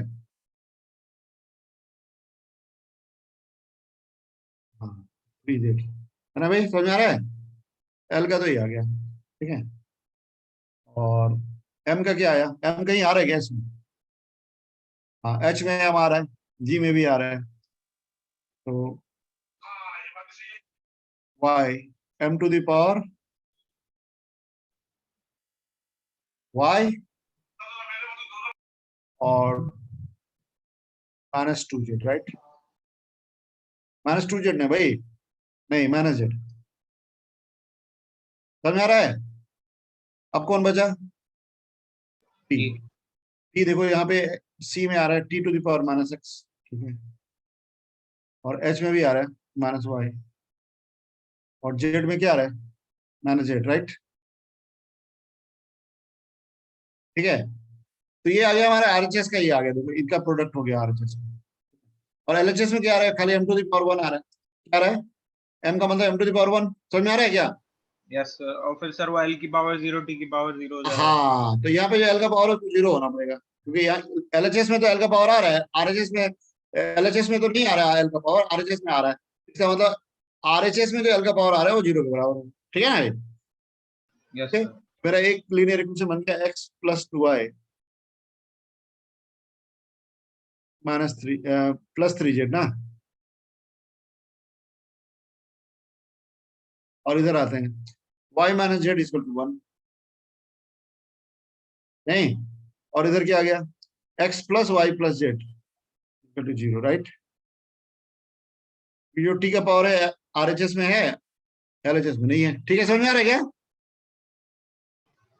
सर आपने प्लस कॉमन लेके, अच्छा ठीक है सर। यस, हाँ मतलब माइनस कॉमन ले लिया तो x + y + z हो गया ना, तो 0 अगर है तो फिर ठीक है, राइट। अब करना है इसको सॉल्व, कैसे करें, कर लोगे,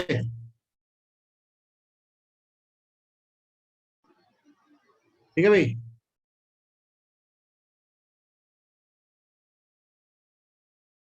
यहाँ पे y + 2z 0 आ गया ऊपर वाले और सबसे नीचे वाले से, यहाँ पे y - z 0 है, ठीक है, सॉरी y - z 1 है, और y + 2z जो है वो 0 है,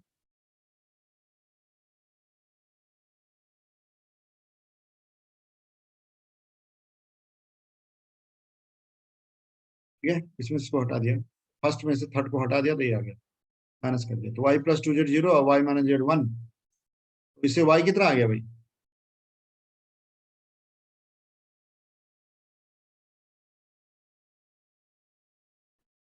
मेरे हिसाब से y आ गया 2/3, राइट।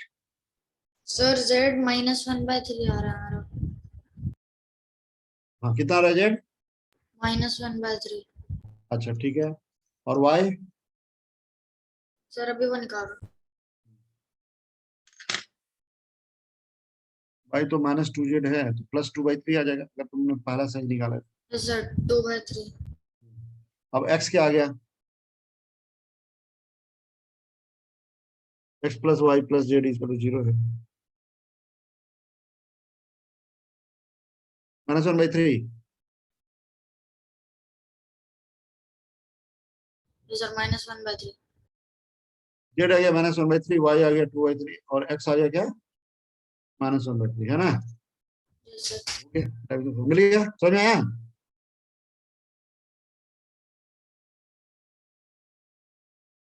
क्या भाई, यस सर आ गया। ठीक है, ओके। Yes sir.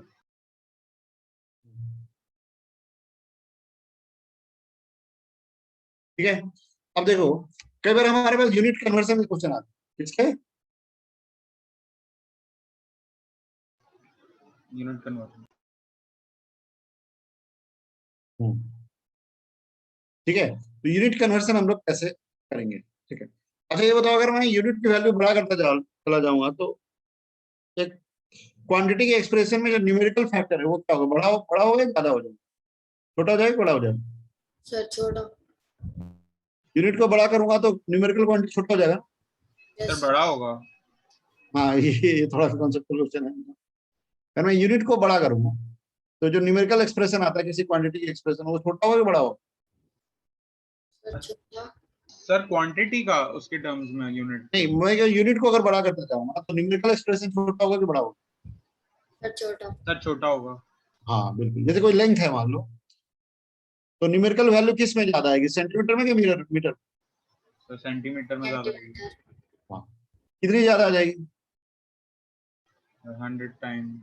हाँ, तो अगर मैं मीटर में लिखूं तो जो न्यूमेरिकल क्वांटिटी आएगी, अगर सेंटीमीटर में लिखूं तो न्यूमेरिकल क्वांटिटी 100 टाइम्स हो जाएगी ना भाई, राइट। Yes sir. तो अगर सिस्टम 1 में किसी क्वांटिटी का यूनिट u1 है और उसका न्यूमेरिकल वैल्यू n1 है, और सिस्टम 2 में उसी क्वांटिटी का, उसी अमाउंट का, उसी क्वांटिटी का, उसी अमाउंट का, अगर न्यूमेरिकल क्वांटिटी n2 है और यूनिट u2 है, तो बताओ n1 u1 और n2 u2 में क्या रिलेशन। सर रिपीट कर दोगे। हाँ, लिख लो इसको, क्वेश्चन की तरह लिख लो। When a quantity is measured in unit 1, when a quantity is measured in system 1, ठीक है, numerical quantity is n1 and unit is u1, and when the same quantity is measured in system 2, numerical quantity is n2 and unit is u, ठीक है भाई। Yes sir. ठीक है, so express n2 in terms of other quantity।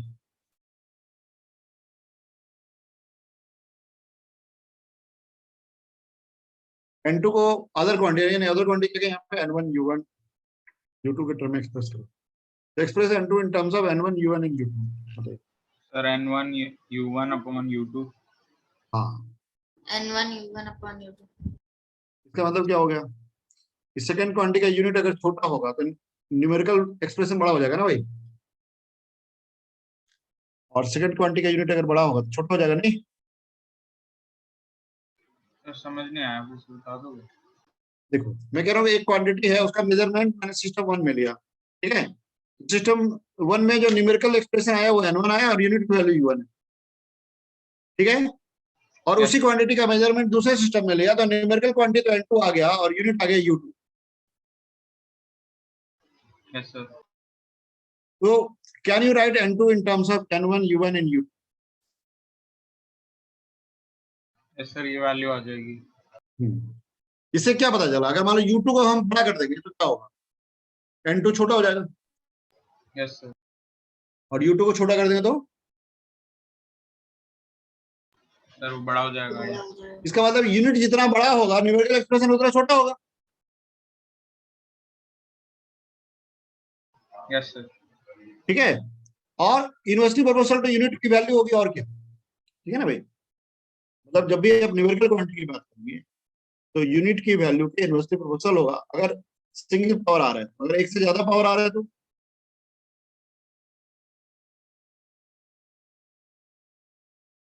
हाँ, यानी एक से ज्यादा क्वांटिटी का यूनिट अगर इन्वॉल्व है तो कैसे निकालेंगे। जैसे मान लो एक क्वेश्चन लिखते हैं, ठीक है। यस जैसे एक क्वेश्चन पूछता हूँ, बताओ, ठीक है। 1 joule is equal to how many ergs?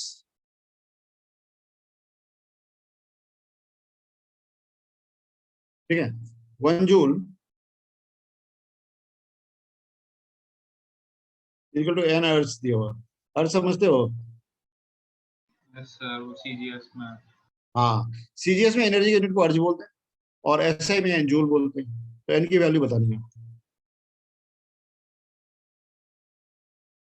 ठीक है। सर 10⁻⁷ 10⁻⁷ कैसे कहा? सर कन्वर्ट करके। हाँ, तो अब यहाँ डायमेंशनल फार्मूला का रोल है। जैसे अगर मैं जूल किसका यूनिट होता है भाई? एनर्जी। एनर्जी एनर्जी का। तो बताओ एनर्जी का डायमेंशन क्या होता है? ml² t minus 2। Sir energy का डायमेंशन लिखेंगे तो यही होगा ना भाई, m1 L² T-2 होता है ना भाई, ठीक है। ओके, ठीक है। तो जिसका न्यूमेरिकल वैल्यू दिया हुआ ना उसको सिस्टम 1 मान लेते हैं। तो यहाँ पे सिस्टम 1 में एनर्जी कितना दिया हुआ है? 1 जूल इसका मतलब सिस्टम 1 कौन सा सिस्टम है? ऐसा यूनिट ऐसे यूनिट। और न्यूमेरिकल वैल्यू क्या है? सीजीएस में दे रखी है। नहीं, 1 जूल दिया हुआ है ना। 1 जूल हाँ, इक्वल टू एन तो मुझे निकालना है ना भाई। Yes sir, yes sir. हाँ, इसका मतलब मेरा आंसर क्या होगा पता है तुमको? आंसर होगा एन की वैल्यू हम लोग जब निकालेंगे तो हम लोग ऐसे लिखेंगे। कैसे लिखेंगे? N equal to what? Mass का पहले लिखो, मास का ऐसा यूनिट। सेम ही है। केजी। तो मास का ऐसा यूनिट क्या होता है? केजी होगा यहाँ पे। क्या होता है? केजी। यस सर, 10⁻³ ग्राम हो गया। और सीजीएस क्या होता है? ग्राम। ग्राम। और पावर क्या होता है? एम का 1, यस ठीक है। उस तरह से अब एल पे आओ। एल का ऐसा यूनिट क्या होता है? मीटर। मीटर। और सीजीएस यूनिट। सेंटीमीटर। और ये पावर क्या आ रहा है एल का? स्क्वायर। समझ में आ रहा है सबको? यस सर, आ रहा है। टाइम Yes, का sir. ऐसा यूनिट क्या होता है? सेकंड। दोनों का सेकंड. और ये टाइम का CGS unit second. To the power -2, ठीक है ना भाई। और यहाँ न्यूमेरिकल वैल्यू तो 1 ही दिया हो ना, 1 जूल ही तो दिया है। Yes sir. बताओ क्या answer? Kilogram by gram to the power 1। 1 kilogram में कितने ग्राम होते हैं? 1000। 10⁻³ हाँ, और मास बाय सेंटीमीटर का मतलब कितना हुआ? 10/2 हुआ। Yes sir. लेकिन उसका पावर 2 है ना। सर इनका तो डायमेंशन में पावर 2 होता है ना। Yes sir. सर इससे हम सिर्फ ऑर्डर्स बता सकते हैं ना, मतलब कितना हाई ऑर्डर का होगा उससे।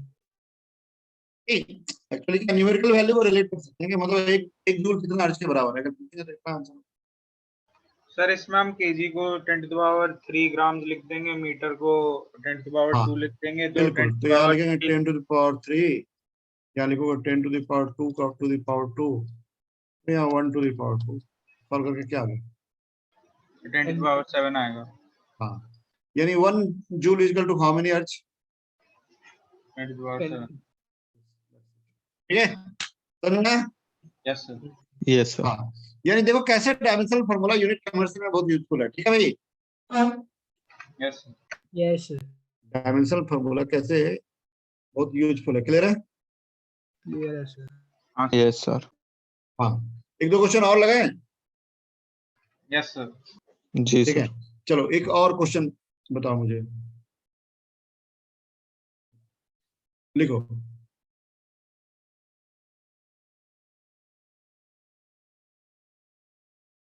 ठीक है, लिखिए। इन ए system of units,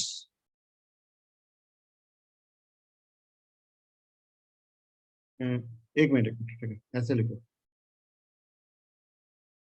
there are two system of units,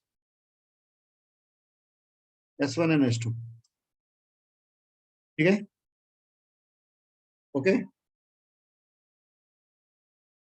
Yes. Yes. ठीक है. इसमें सिस्टम 1 में जो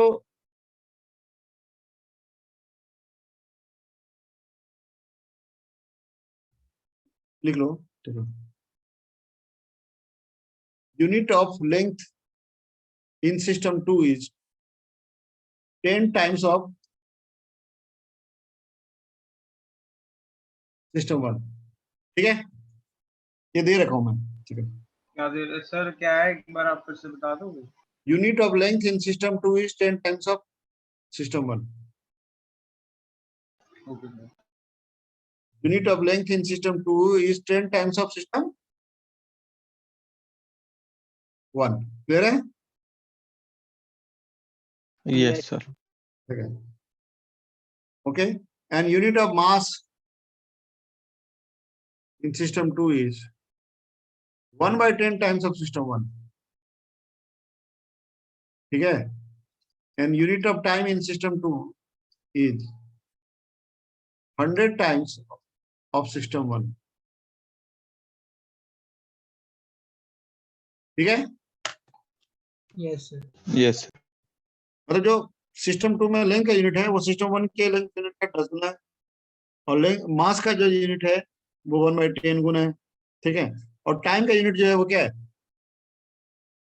100 गुना. ठीक है? जी सर. ठीक है? Yes sir. हाँ, तो बताओ न्यूमेरिकल वैल्यू ऑफ जी क्या है? Universal gravitational constant.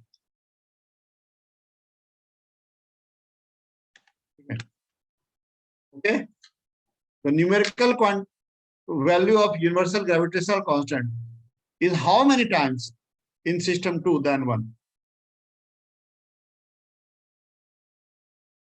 Numerical value of G, यानी G का मतलब क्या है? Universal gravitational constant is how many times in system 2 than system 1?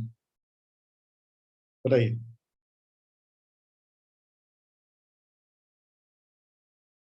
Numerical value of G क्या है? Universal gravitational constant is how many times in system 2 than system 1?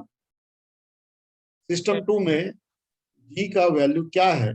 कितना times है system 1 की? ये पूछा जाता है.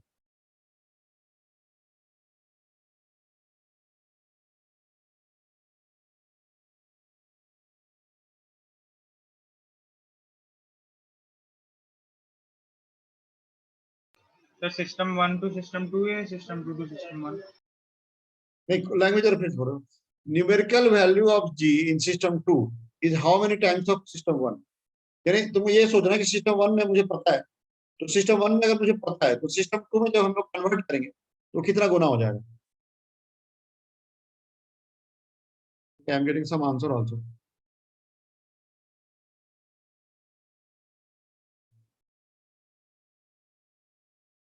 नहीं, ये पुराना ही आंसर है ना. अभी तक अभी किसी ने नहीं दिया ना. सर दे दिया. हर्षित ने, साजिद ने भी दिया है. 10 to the power 3 टाइम्स दिया है ना साजिद ने, और हर्षित ने दिया है क्या? 10 टाइम्स. नहीं, हर्षित ने दिया 10 टाइम्स और साजिद ने दिया है 10 to the power 3 टाइम्स. अंतर इतना कैसे आ रहा है भाई? और किसी ने दिया है यहाँ पे? और किसने दिया? हाँ, साजिद ने 10 पर 7 टाइम्स. अच्छा, फिर इसे करेक्ट किया लगता है. 10 to the power 3 टाइम्स. अच्छा, चलो देखें, अब सॉल्व करें. ये बताइए जी का डायमेंशन क्या होता है? सर मेरा 10 to the power 0 आ रहा है. और देख लेते हैं, पता नहीं, मुझे भी पता नहीं, मतलब मैंने ऑफरेंट वैल्यू लिया है बस तो चेक कि हम कन्वर्ट कर पाएंगे नहीं कर पाएंगे. ऐसा नहीं कि मुझे याद है, मतलब आंसर मुझे याद नहीं है. ठीक है भाई, मैं भी मतलब उसी मेथड से सॉल्व करूँ जिससे तुम करो. बेसिकली मेरा काम विफ्ट बताना है. ठीक है, सॉल्यूशन ऐसा नहीं कि मेरे को याद है, मतलब जस्ट मैंने ऑफरेंट वैल्यू ले लिया, मतलब एक जबरदस्ती मैंने यूनिट डिजाइन कर लिया. एक तो स्टैंडर्ड यूनिट ऐसा है और सिंपलेस्ट होता ही है, बट कई बार है ना आर्बिट्ररी यूनिट्स ले दिए जा सकते हैं, मतलब कन्वर्शन जस्ट तुम्हारी एबिलिटी को चेक करने के लिए. ठीक है, तो बताओ जी का डायमेंशन क्या होता है? What is the dimensional formula of G? ये तो हमने निकाल रखा है ना. m minus 1 l हाँ। square और t minus 2. m-1 और L cube t to the power minus 2. हाँ यही था ना, याद कर लेना, मुझे याद नहीं रहता भाई। Yes, sir. m-1 l cube t to the power minus 2 यही था ना। Yes sir. तो अब अगर मान लो सेकंड क्वांटिटी मैं अगर फर्स्ट सिस्टम में अगर मैं n2 मुझे चाहिए ना, n1 मुझे दिया हुआ है ना, n2 बाय n1 चाहिए ना भाई, n2 बाय n1 चाहिए ना। Yes, sir. Yes. हाँ, तो n2 बाय n1 चाहिए। तो n2 बाय n1 में m का जो होगा वो -1 है, तो यहाँ पे मैं लिखूंगा m1 bye m2 to the power -1। और फिर क्या, सर आपने वो n2 by n1 लिखा है, वहाँ m1 by m2 लिखा है। नहीं मतलब n2 की वैल्यू चाहिए n1 के टर्म में ना। सेकंड सिस्टम में कितना टाइम से, यही पूछा है ना। सेकंड सिस्टम में न्यूमेरिकल वैल्यू अगर मैं n2 मान लो, फर्स्ट वैल्यू n2 n1 ही चाहिए ना भाई मुझे।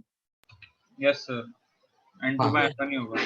हाँ, तो ये आ गया पहला। दूसरा आ गया क्या, L1 बाय L2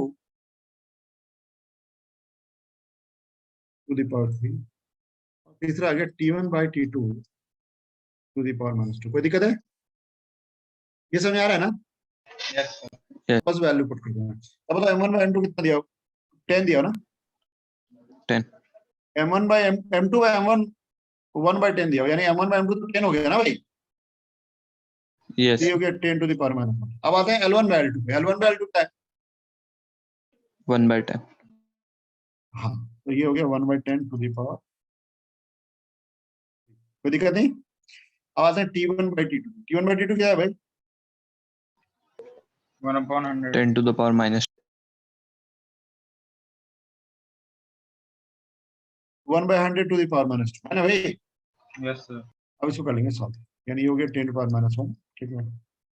ये हो गया 10 टू पावर -3. -3, 10 ये to हो power. गया 10 टू पावर 4 है ना भाई। Yes sir. तो 1 आ गया, 10 to the power 0 हो गया ये। नहीं, 10 टू द पावर 3 और 10 to the power 3, 10 to the power -6 हो गया ना भाई। नहीं सर, वो 10 by -1 था।